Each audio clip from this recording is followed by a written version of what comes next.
यौवन, नारी शरीर में होने वाले बड़े बदलावों का दौर। और इन बदलावों के साथ आते हैं कई सवाल, है ना, और बहुत सारे मिथक भी।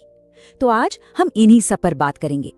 हम वक्ष विकास के पीछे के विज्ञान को समझेंगे और इस पूरे सफर को बिल्कुल सरल भाषा में जानेंगे। तो चलिए शुरू करते हैं। तो हमारा सबसे बड़ा सवाल क्या है? वो ये है कि शरीर के विकास का विज्ञान आखिर है क्या? देखिए, इसका जवाब जानना ना बहुत जरूरी है, क्योंकि यही वो चीज है जो हमें सच को झूठ से, यानी तथ्यों को मिथकों से अलग करने में मदद करती है। ठीक है, तो सबसे पहले हम वक्ष विकास के पीछे के विज्ञान की बात करते हैं। आखिर ये बने कैसे होते हैं, इनकी बनावट क्या है? अच्छा, चलिए एक सबसे बुनियादी, एक फंडामेंटल फैक्ट से शुरू करते हैं।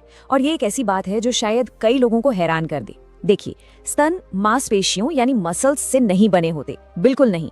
ये असल में ग्लैंडुलर टिश्यू और फैट मतलब ग्रंथीय ऊतक और चर्बी से बने होते हैं। अब ये छोटी सी जानकारी ही ना कई बड़ी बड़ी गलतफहमियों को दूर कर देती है। और बस यहीं पर एक बहुत बड़ा मिथक टूट जाता है ना। आमतौर पर लोग क्या मानते हैं कि एक्सरसाइज से, व्यायाम से वक्ष का आकार बढ़ाया जा सकता है। लेकिन साइंस क्या कहता है?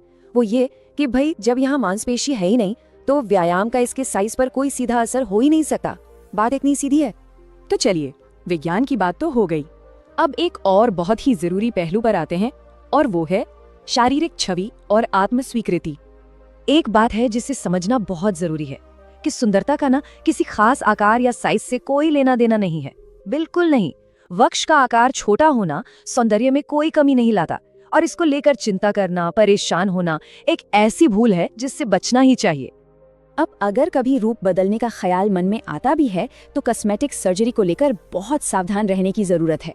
देखिए, किसी भी ऑपरेशन की तरह इसमें भी अपने जोखिम होते हैं, कॉम्प्लिकेशंस हो सकती हैं। इसलिए इसे पहली पसंद तो बिल्कुल नहीं बनाना चाहिए। इसे सिर्फ तब एक विकल्प मानना चाहिए जब कोई बड़ी विकृति हो।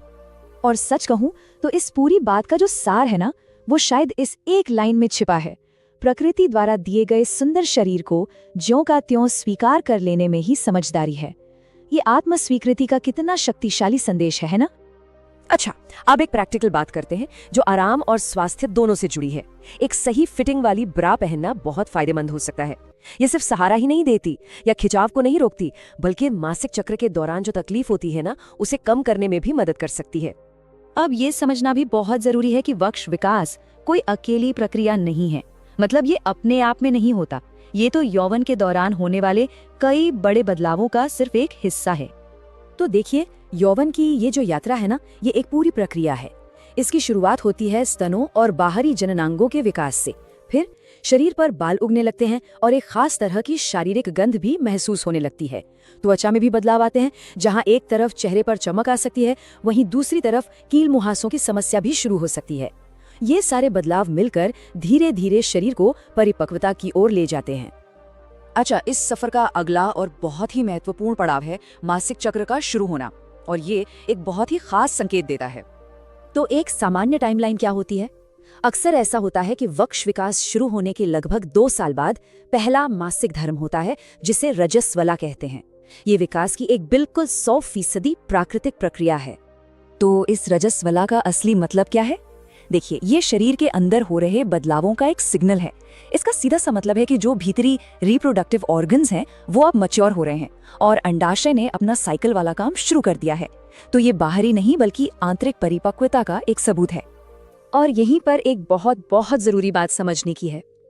पहला मासिक धर्म, हाँ, वो आंतरिक परिपक्वता का संकेत तो है, लेकिन ये इस बात का संकेत बिल्कुल भी नहीं है कि शरीर अब गर्भावस्था के लिए पूरी तरह से तैयार है।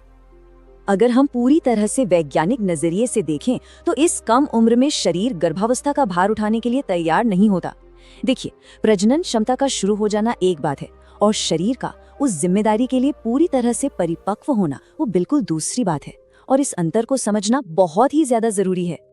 तो इस पूरी बातचीत का सार क्या निकलता है? एक स्वस्थ विकास की जो चाबी है ना, वो 2 चीजों में है। एक, अपने शरीर के विज्ञान को समझना, और दूसरा, उसे वैसे ही स्वीकार करना जैसा वो है। तो अंत में एक सवाल मैं छोड़कर जाना चाहूंगा कि ये वैज्ञानिक समझ और आत्म स्वीकृति, ये दोनों मिलकर एक संतुलन कैसे बनाते हैं? इस पर सोचिएगा जरूर।